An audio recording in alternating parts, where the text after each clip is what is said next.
ವೀಕ್ಷಕರೇ, ನಮ್ಮ ಚಳ್ಳಕೆರೆ ಟಿವಿಗೆ ಸ್ವಾಗತ. ಇಂದಿನ ಪ್ರಮುಖ ಸುದ್ದಿ. ಚಳ್ಳಕೆರೆ ನಗರದ ಸರ್ಕಾರಿ ಇಂಜಿನಿಯರಿಂಗ್ ಕಾಲೇಜಿನಲ್ಲಿ ಕಾಲೇಜ್ ಡೇ ಹಾಗೂ ಕಾಲೇಜ್ ಫೆಸ್ಟ್ ಮತ್ತು ಐಪಿಆರ್ ಡೇ ಕಾರ್ಯಕ್ರಮವನ್ನು ವಿಜೃಂಭಣೆಯಿಂದ ಆಚರಿಸಲಾಯಿತು. ಕಾರ್ಯಕ್ರಮದಲ್ಲಿ ಚಳ್ಳಕೆರೆ ವಿಧಾನಸಭಾ ಕ್ಷೇತ್ರದ ಶಾಸಕರು ಹಾಗೂ ಕರ್ನಾಟಕ ರಾಜ್ಯ ಸಣ್ಣ ಕೈಗಾರಿಕೆಗಳ ಅಭಿವೃದ್ಧಿ ನಿಗಮದ ಅಧ್ಯಕ್ಷರಾದ ಟಿ ರಘುಮೂರ್ತಿರವರು ಭಾಗವಹಿಸಿ ಮಾತನಾಡಿದರು. ಗ್ರಾಮೀಣ ಪ್ರದೇಶದಲ್ಲಿರುವ ವಿದ್ಯಾರ್ಥಿಗಳು ಉತ್ತಮ ಶಿಕ್ಷಣ ಪಡೆದು ದೇಶದ ಅಭಿವೃದ್ಧಿಗೆ ತಮ್ಮ ಕೊಡುಗೆ ನೀಡಬೇಕು ಎಂದು ಅವರು ಕರೆ ನೀಡಿದ್ದಾರೆ. ಕಾರ್ಯಕ್ರಮದಲ್ಲಿ ವಿವಿಧ ಶೈಕ್ಷಣಿಕ, ತಾಂತ್ರಿಕ ಹಾಗೂ ಸಾಂಸ್ಕೃತಿಕ ಚಟುವಟಿಕೆಗಳನ್ನು ಆಯೋಜಿಸಲಾಗಿತ್ತು. ವಿದ್ಯಾರ್ಥಿಗಳು ಉತ್ಸಾಹದಿಂದ ಭಾಗವಹಿಸಿ ತಮ್ಮ ಪ್ರತಿಭೆಯನ್ನು ಪ್ರದರ್ಶಿಸಿದ್ದಾರೆ. ಈ ಸಂದರ್ಭದಲ್ಲಿ ಕಾಲೇಜಿನ ಪ್ರಾಂಶುಪಾಲರಾದ ಡಾಕ್ಟರ್ ಎಂಎಂ ಬೆನಾಲ್, ಮಾಜಿ ನಗರಸಭೆ ಸದಸ್ಯರಾದ ರಮೇಶ್ ಗೌಡ, ಬ್ಲಾಕ್ ಕಾಂಗ್ರೆಸ್ ಅಧ್ಯಕ್ಷರಾದ ಶಶಿಧರ್, ಕಾಲೇಜಿನ ಪ್ರಾಧ್ಯಾಪಕರು, ಸಿಬ್ಬಂದಿ ವರ್ಗ, ವಿದ್ಯಾರ್ಥಿಗಳು ಹಾಗೂ ಸಾರ್ವಜನಿಕರು ಉಪಸ್ಥಿತರಿದ್ದರು.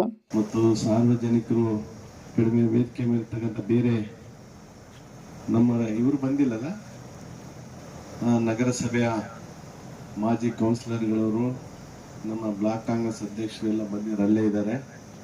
ಮತ್ತು ಸಾರ್ವಜನಿಕರೇ, ವಿಶೇಷವಾಗಿ ಇಲ್ಲಿ ಬಂದಂಥ ಮಾಧ್ಯಮದ ಸ್ನೇಹಿತರೆ, ಈಗಾಗಲೇ ತಮ್ಗೆಲ್ರಿಗೂ ಗೊತ್ತು, 21-22 ಪ್ರಾರಂಭ ಆದ ಮೇಲೆ ಕಳೆದ ವರ್ಷ ಮೊದಲನೇ ಬಾರಿ 2024-25ನೇ ಸಾಲಿನಲ್ಲಿ ಮೊದಲನೇ ಬಾರಿ ಈ ಕಾಲೇಜಿಂದ ಔಟ್ಪುಟ್ ಆಗಿ ಸುಮಾರು 80 ವಿದ್ಯಾರ್ಥಿಗಳು ಈ ಕಾಲೇಜಿಂದ ನಿರ್ಗಮಿಸಿದ್ದಾರೆ, ತಮ್ಮ ಪದವಿಗಳನ್ನು ಪಡೆದು. ಅದರಲ್ಲಿ ಈಗಾಗಲೇ ರಾಜ್ಯದಲ್ಲಿ ಏನು ಆಟೋಮೊಬೈಲ್ ಇಂಜಿನಿಯರಿಂಗ್ ಅಲ್ಲಿ 3 ರ್ಯಾಂಕ್ಗಳನ್ನು ಕೂಡ ಈ ಕಾಲೇಜಿನ ವಿದ್ಯಾರ್ಥಿಗಳು ಪಡೆದಿದ್ದಾರೆ. ಅವರಿಗೆ ಈ ಸಂದರ್ಭದಲ್ಲಿ ನಾನು ಮೊದಲನೇದಾಗಿ ಅಭಿನಂದನೆಗಳನ್ನು ಸಲ್ಲಿಸ್ತೀನಿ.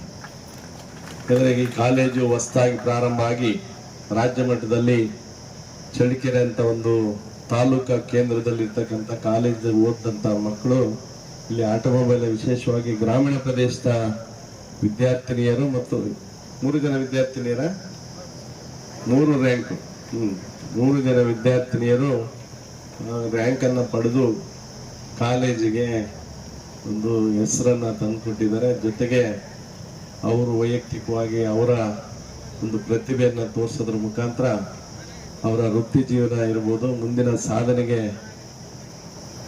ಪಾತ್ರರಾಗಿದ್ದಾರೆ.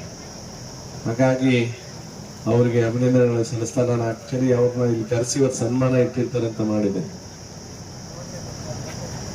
ಇಲ್ಲ, ಯಾವಾಗಲೂ ವಾರ್ಷಿಕೋತ್ಸವದಲ್ಲಿ ಈ ಸಾರಿ ಯಾರು ಬರ್ತಾರೆ, ಮುಂದಿನ ಸಾರಿ ಕರೆಸ್ಬೇಕು ಅವ್ರಿಗೆ ನೀವು.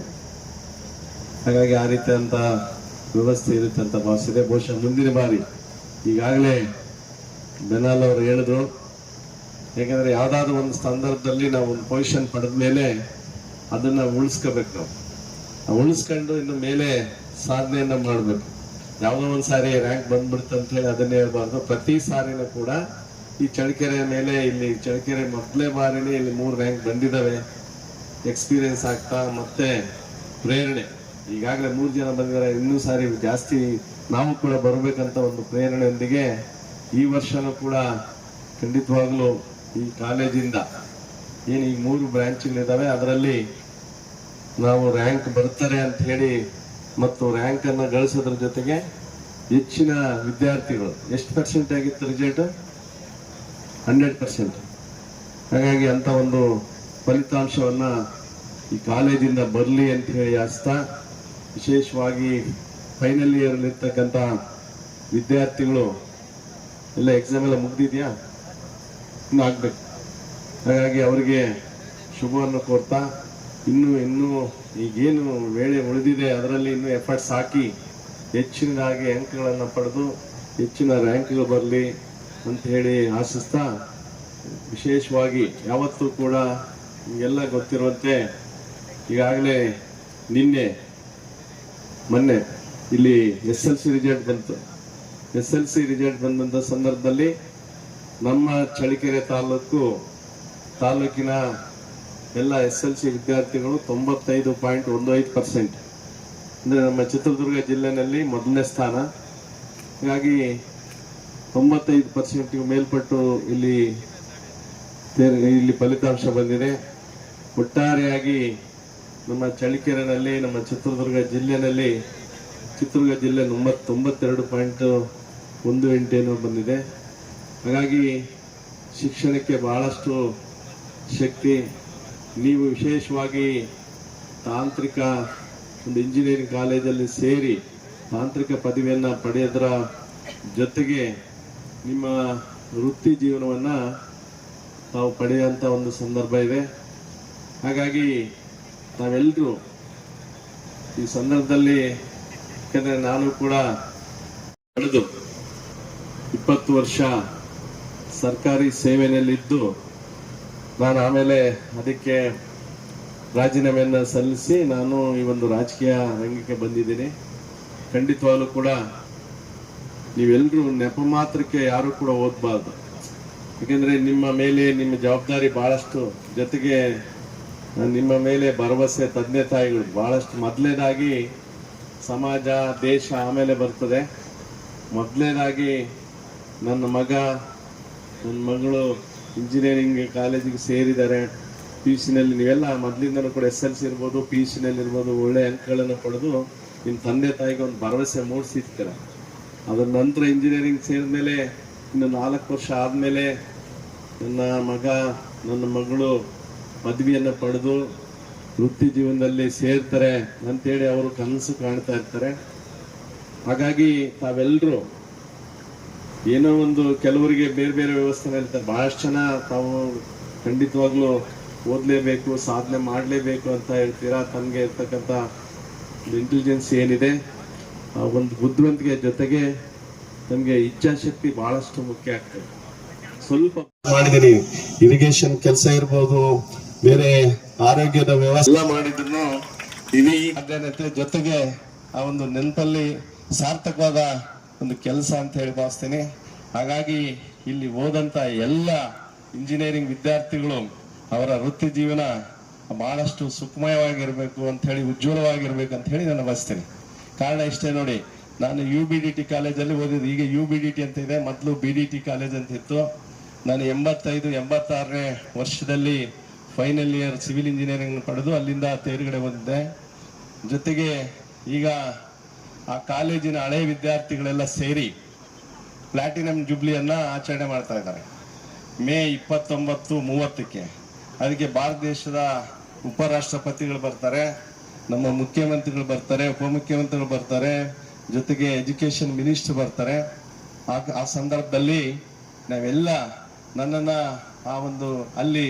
ಆ ಸಂದರ್ಭದಲ್ಲಿ ನಾವು ಎಲ್ಲ ಹಳೆ ವಿದ್ಯಾರ್ಥಿಗಳೆಲ್ಲ ಸೇರಿ ಅಲ್ಲಿ ಒಂದು ಗೆಸ್ಟ್ ಹೌಸ್ ಅಂತ ಮಾಡ್ತೀವಿ, ದೊಡ್ಡದಾಗಿ ಸುಮಾರು 7-8 ಕೋಟಿ ವೆಚ್ಚದಲ್ಲಿ. ಅದಕ್ಕೆ ಎಲ್ಲ ನಮಗೆ ಕಲಿಸ್ಕೊಟ್ಟಂಥ ಗುರುಗಳು ಸೇರಿ ಮೊನ್ನೆಲ್ಲ ಎಲ್ಲ ಮೀಟಿಂಗ್ ಎಲ್ಲ ಮಾಡಿ VC ಅವ್ರಿಗೇನು ವ್ಯವಸ್ಥೆ ಬೇಕು ಅದನ್ನೆಲ್ಲನೂ ಕೂಡ ಸೇರಿಸಿ ಆ ಒಂದು ಏನು ಬಿಲ್ಡಿಂಗ್ ಕಟ್ಟೋದಕ್ಕಿರ್ಬೋದು, ಈ ಒಂದು ಸಮಾರಂಭಕ್ಕಿರ್ಬೋದು, ಅದಕ್ಕೆ ನನ್ನನ್ನು ಪ್ರೆಸಿಡೆಂಟ್ ಆಗಿ ಮಾಡಿ ಆ ಒಂದು ವಿಷಯದಲ್ಲಿ ನನ್ನ ಇದರಲ್ಲಿ ತೋರಿಸ್ಕೊಂಡಿದ್ದಾರೆ. ನೀವು ಅಷ್ಟೇ, ಇಲ್ಲಿ ಓದಂಥ ಮಕ್ಕಳು ಮುಂದೆ ಬೇರೆ ಬೇರೆ ಸಂದರ್ಭದಲ್ಲಿ ಎಲ್ಲ ಫಾರಿನ್ನಲ್ಲೆಲ್ಲ ಇದ್ದಾರೆ. BDTನಲ್ಲಿ ಓದ್ದವರೆಲ್ಲ ಬಹಳಷ್ಟು ದೊಡ್ಡ ಹುದ್ದೆಗಳಲ್ಲಿ ಇದ್ದಾರೆ. ದೊಡ್ಡ ಹುದ್ದೆಗಳಲ್ಲಿದ್ದು ಚೀಫ್ ಇಂಜಿನಿಯರ್ಗಳಾಗಿ, ವಿಜ್ಞಾನಿಗಳಾಗಿ, ಬೇರೆ ರಿಟೈರ್ಡ್ ಆಗಿಂಥವ್ರು ಇದ್ದಾರೆ. ಸುಮಾರು 15,000 ಜನ ವಿದ್ಯಾರ್ಥಿಗಳಿದ್ದಾರೆ. ಅವರೆಲ್ಲರೂ ಕೂಡ ಪ್ಲಾಟಿನಂ ಜುಬ್ಲಿನಲ್ಲಿ ಭಾಗವಹಿಸಂತ ಒಂದು ಸಂದರ್ಭದಲ್ಲಿ ಯಾರೆಲ್ಲ ಬದುಕಿದ್ದಾರೆ ಅವರೆಲ್ಲ. ಹಾಗಾಗಿ ಚಳ್ಳಕೆರೆನಲ್ಲಿ ನಿಮ್ಮ ವೃತ್ತಿ ಜೀವನಕ್ಕೆ ಸಂಬಂಧಿಸಿದಂತ ಈ ಒಂದು ಸ್ಥಳ, ಈ ಕಾಲೇಜು ನಿಮ್ಮ ಜೀವನದುದ್ದಕ್ಕೂ, ನಿಮ್ಮ ಜೀವನದ ಕೊನೆ ಹಂತದವರೆಗೂ ನೆನಪಿರ್ತಕ್ಕಂಥ ಒಂದು ವ್ಯಾಸಂಗ ತಾವು ಪಡೆದಿರ್ತೀರ. ಹಾಗಾಗಿ ನೀವು ಯಾವತ್ತೂ ಕೂಡ ಅಲ್ಲಿ ಓದದೆ ಅಲ್ಲಿಂದ ಏನು ನಾನು ತರಲಿಲ್ಲ ಅಂತಲ್ಲ, ಆದರೆ ಅವಕಾಶ ಇದೆ. ನೀವೇನಾದರೂ ಬೇಜವಾಬ್ದಾರಿತನ ಮಾಡಿ ಉದಾಸೀನತೆ ಮಾಡಿದ್ರೆ ನಿಮ್ಮ ಬೇರೆ ರೀತಿ ಚಳ್ಳಕೆರೆನೇ ನೆನೆಸ್ಕೊಳ್ಳಲ್ಲ. ನೀವು ಬಿಡಪ್ಪ ಅದೇನು ಅಲ್ಲಿಂದ ಏನು ಉಪಯೋಗ ಆಗಲಿಲ್ಲ ಅಂತ ಆಗ್ತದೆ. ಹಾಗಾಗಿ ಯಾರು ಕೂಡ 100ಕ್ಕೆ 100 ವಿದ್ಯಾರ್ಥಿಗಳು ತಾವು ಇಲ್ಲಿ ಓದಿ ತಮ್ಮ ವೃತ್ತಿ ಜೀವನವನ್ನ ಮೊದಲನೇದಾಗಿ ಏನು ಬೇಕು ಅದನ್ನ ನೀವು ಇಲ್ಲಿಂದ for technical education new Delhi ಅವರು ನಮ್ಮ ಕಾಲೇಜಿಗೆ 2 ಹೊಸ ಬ್ರಾಂಚ್ ಅನ್ನು ಅನುಮೋದಿಸಿದ್ದಾರೆ. ಒಂದು ಸಿವಿಲ್ ಇಂಜಿನಿಯರಿಂಗ್ 30 ಇಂಟೇಕು ಮತ್ತು electronics communication and engineering 60 intake. ಈಗ ಎಲ್ಲ ಥ್ಯಾಂಕ್ ಯು. ಫೈನಲ್ ಇಯರ್ ಹುಡುಗರು ಇಂಟರ್ನ್ಶಿಪ್ ಮತ್ತು ಜಾಬ್ ರೋಲ್ ಮೇಲೆ ಇರೋದ್ರಿಂದ ಪೂರ್ಣ ಪ್ರಮಾಣದಲ್ಲಿ ಬರಲಾಗಿಲ್ಲ. ಸೊ ಅವರೆಲ್ಲರೂ ಒಂದು ದಡವನ್ನ ಕಂಡುಕೊಂಡಿದ್ದಾರೆ. ಹೀಗಾಗಿ ಒಂದು ಜವಾಬ್ದಾರಿಯಿಂದ ಬರಕ್ಕಾಗಿಲ್ಲ. ಇದ್ರ ಜೊತೆಗೆ ಡ್ರೋನ್ ಲ್ಯಾಬ್ ಅಂತ AICT ನ್ಯೂ ಡೆಲ್ಲಿ ಅವ್ರ ಕಡೆಯಿಂದ 50 ಲಕ್ಷದ ಒಂದು ಇಕ್ವಿಪ್ಮೆಂಟ್ಸ್ ಆಲ್ರೆಡಿ ಬಂದಾಗಿದೆ. ಅವ್ರ ಕಡೆಯಿಂದ ಒಂದು ಟ್ರೈನಿಂಗು ಬಾಕಿ ಇದೆ. ಅದು ಏನು ಅಂತಂದ್ರೆ, ಈ ಒಂದು ನಮ್ಮ ಕಾಲೇಜಿನ ವಾತಾವರಣ ರೆಡ್ ಝೋನ್ ಅಲ್ಲಿ ಬರೋದ್ರಿಂದ ಒಂದು ಇಲ್ಲಿ ಅದನ್ನ ಡ್ರೋನ್ ಅನ್ನ ಒಂದು ಪ್ರಯೋಗ ಮತ್ತು ಅದರ ಒಂದು ಗುಣಾತ್ಮಕಗಳನ್ನ ಕಲಿಯಕ್ಕೆ ಆಗ್ತಾ ಇಲ್ಲ ಅಂತ ಹೇಳಿ ಹಿಂದೇಟ್ ಆಗ್ತಾ ಇದ್ದಾರೆ. ಬಟ್ ಆದ್ರೂ ಇಕ್ವಿಪ್ಮೆಂಟ್ಸ್ ಬಂದಿರೋದ್ರಿಂದ ನನಗೆ ಒಂದು ಗ್ಯಾರಂಟಿ ಇದೆ, ಇದು ಓಪನ್ ಆಗುತ್ತೆ ಮತ್ತು ಇಲ್ಲಿ ಡ್ರೋನ್ ತರಬೇತಿ ನಡೆಯುತ್ತೆ ಅಂತ. ನಮ್ಮ ಕಾಲೇಜಿನ ವಿದ್ಯಾರ್ಥಿ ಮತ್ತು ಸುತ್ತಮುತ್ತಲಿನ ಹಳ್ಳಿಯಲ್ಲಿರುವಂತ ಯುವಕರಿಗೆ ಇದೊಂದು ಅನುಕೂಲ ಆಗುತ್ತೆ ಅಂತ ನಾನು ಬಯಸ್ತೀನಿ. ಈ ವರ್ಷ ಸೆಂಟರ್ ಆಫ್ ಎಕ್ಸಲೆನ್ಸ್ ಅಂತ ಹೇಳಿ ನಮ್ಮ ಒಂದು ಕಾಲೇಜನ್ನ ಗುರುತಿಸಿದ್ದಾರೆ ಗವರ್ಮೆಂಟ್ ಆಫ್ ಕರ್ನಾಟಕದಿಂದ. ಸೊ ಇದರಲ್ಲಿ ಒಂದು ಜಾಬ್ ರೋಲ್ ಏನು ಅಂತಂದ್ರೆ ಆಲ್ಟರ್ನೇಟ್ ಎನರ್ಜಿ ಅಂತ 17 ಇಂಜಿನಿಯರಿಂಗ್ ಕಾಲೇಜ್ ಇದೆ, ಗವರ್ಮೆಂಟ್ ಇಂಜಿನಿಯರಿಂಗ್ ಕಾಲೇಜಸ್ ಇನ್ ಕರ್ನಾಟಕ. ಅದರಲ್ಲಿ 3 ಇಂಜಿನಿಯರಿಂಗ್ ಕಾಲೇಜು, 3ರಲ್ಲಿ ನಮ್ದು ಒಂದಿದೆ. ಅದಕ್ಕೆ ಸೆಂಟರ್ ಆಫ್ ಎಕ್ಸಲೆನ್ಸ್ ಅಂತ ಹೇಳಿ ಕೊಟ್ಟಿದ್ದಾರೆ. ಆಲ್ಟರ್ನೇಟ್ ಎನರ್ಜಿ ಮತ್ತು ಇಲ್ಲಿ ಬಿಸಿಲು ಒಂದು ಜಾಸ್ತಿ ಇರೋದ್ರಿಂದ ಆಲ್ಟರ್ನೇಟ್ ಎನರ್ಜಿ ಒಳಗಡೆ ಒಂದು ಸ್ಟ್ರೀಮ್ ಅಂತಂದ್ರೆ ಸೋಲಾರ್ ಆಗಿರ್ಬೋದು, ವಿಂಡ್ ಆಗಿರ್ಬೋದು, ಬಯೋಗ್ಯಾಸ್ ಪ್ಲಾಂಟ್ ಆಗಿರ್ಬೋದು, ಅದರಲ್ಲೆಲ್ಲನೂ ನಾವು ಎನರ್ಜಿ ಒಂದು ಪ್ರೊಡ್ಯೂಸ್ ಮಾಡಬಹುದು ಅಂತ ಹೇಳಿ ಒಂದು ಚಿಂತನೆಯಿಂದ ನಮ್ಮ ಕಾಲೇಜಿಗೆ ಕೊಟ್ಟಿದ್ದಾರೆ. ಇದೇ ತರ ಬೀದರು ಮತ್ತೆ ತಳಕಲ್ ಇಂಜಿನಿಯರಿಂಗ್ ಕಾಲೇಜಿಗೂ ಕೊಟ್ಟಿದ್ದಾರೆ. ಇಲ್ಲಿ ಸಂಕ್ಷಿಪ್ತವಾಗಿ ನಮ್ಮ ಕಾಲೇಜಿನಲ್ಲಿ ಈ ವರ್ಷ 25-26ನೇ ಸಾಲಿನಲ್ಲಿ ಏನೇನು ನಡೀತು ಅಂತ ಅಂದ್ಬಿಟ್ಟು ಒಂದು ಸಂದರ್ಭಗಳನ್ನ ವಿವರಣೆ ಕೊಡ್ತಾ ಹೋಗ್ತೀನಿ. ಯಾವ ತರ ಮಾಡಿದ್ರು ಅಂದ್ರೆ, ಗುಜರಿ ಐಟಮ್ಸ್ ತಗೊಂಡು ಮತ್ತು ಸಂಪೂರ್ಣ ಪ್ರಮಾಣದ ಮಷಿನರೀಸ್ ಇಲ್ಲದೆ ಇದ್ರೂ ಅವರು ಒಂದು ಹೈಬ್ರಿಡ್ ಟ್ರ್ಯಾಕ್ಟರ್ ಅಂತ ಹೇಳಿ ಪ್ರಾಜೆಕ್ಟ್ ವರ್ಕ್ ಆಗಿ ತಗೊಂಡು ಅದರಲ್ಲಿ ಯಶಸ್ವಿಗೊಂಡ್ರು. ಅದು ಹೇಗೆ ಅಂದ್ರೆ, ಇಂದು ರೈತರಿಗೆ ಉಪಯುಕ್ತವಾಗುವ ಒಂದು ತಾಂತ್ರಿಕ ಆವಿಷ್ಕಾರ ಆಗಿ ಹೊರಹೊಮ್ಮಿದೆ. ಸೊ ಅದ್ರ ಬಗ್ಗೆ 2 ಮಾತನ್ನ ಹೇಳಬೇಕು ಅಂತಂದ್ರೆ, ಇತ್ತೀಚಿನ ಡೀಸೆಲ್ ಬೇರಿಕೆ ಕಾರಣದಿಂದ ಕೃಷಿ ವೆಚ್ಚಗಳು ಹೆಚ್ಚುತ್ತಿರುವುದು ನಮಗೆ ತಿಳಿದ ವಿಷಯ. ಈ ಹಿನ್ನೆಲೆ ಒಂದು ಗಮನಾರ್ಹ ಪ್ರಯತ್ನವಾಗಿ ಹೈಬ್ರಿಡ್ ಟ್ರ್ಯಾಕ್ಟರ್ ಅಭಿವೃದ್ಧಿಪಡಿಸಲಾಗಿದೆ. ಈ ಯಂತ್ರವನ್ನು ನಮ್ಮ ಸರ್ಕಾರಿ ಇಂಜಿನಿಯರಿಂಗ್ ಕಾಲೇಜಿನ ಚಳ್ಳಕೆರೆ ಆಟೋಮೊಬೈಲ್ ವಿಭಾಗದ ಸಹಾಯಕ ಪ್ರಾಧ್ಯಾಪಕರಾದ ಶ್ರೀ ಶಿವರಾಜ್ ಕುಮಾರ್ ಇವರ ಮಾರ್ಗದರ್ಶನದೊಂದಿಗೆ ವಿದ್ಯಾರ್ಥಿಗಳು ರೂಪಿಸಿದ್ದಾರೆ. ಕೇವಲ 1,30,30,000ದಲ್ಲಿ ನಿರ್ಮಿಸಲಾದ ಈ ಟ್ರ್ಯಾಕ್ಟರ್ ಕಡಿಮೆ ವೆಚ್ಚದ ತಂತ್ರಜ್ಞಾನ ಪರಿಹಾರವಾಗಿ ಪರಿಗಣಿಸಬಹುದು.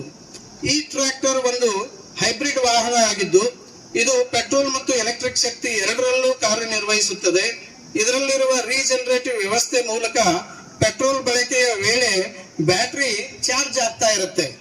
ಎಲೆಕ್ಟ್ರಿಕ್ ಮೋಡ್ನಲ್ಲಿ ಇದು 0 ಎಮಿಷನ್ ನೀಡುವುದರಿಂದ ಪರಿಸರದ ಮೇಲಿನ ಪರಿಣಾಮವನ್ನು ಕಡಿಮೆ ಮಾಡುತ್ತದೆ.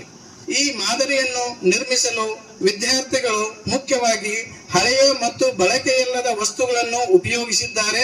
ಇದರಿಂದ ಕಡಿಮೆ ವೆಚ್ಚದಲ್ಲಿ ತಾಂತ್ರಿಕ ಪರಿಹಾರಗಳನ್ನು ಅಭಿವೃದ್ಧಿಪಡಿಸುವ ಸಾಧ್ಯತೆ ಸ್ಪಷ್ಟವಾಗುತ್ತದೆ.